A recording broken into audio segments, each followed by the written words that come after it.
केंद्रीय मंत्रिमंडळ विस्तारावरती संजय राऊतांच्या टीकेला नितेश राणेंचं प्रत्युत्तर बघायला मिळतंय। संजय राऊत जरा आपने गिरेबान में झाक कर देखो, काँग्रेस आणि पवार गटासोबत जाऊन तुम्हाला काय मिळालं असा सवाल सुद्धा उपस्थित केलाय।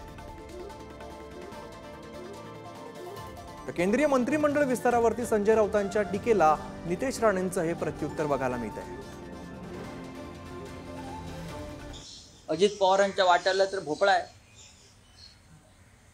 आणि दुसरे जे आहेत नकली शिवसेना त्यांच्या तोंडावरती एक राज्यमंत्रीपद फेकलेलं आहे।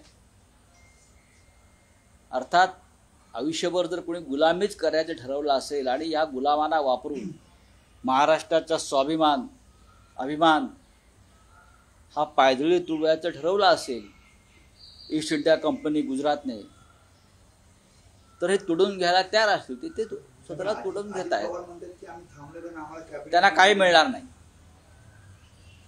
मी सांगतो, त्याला मिळायचं असतं तर कालच मिळालं असतं। 21 जवळपास जागा लढवल्यानंतर फक्त 9 जागा आलेल्या आहेत काँग्रेसच्या आशीर्वादाने।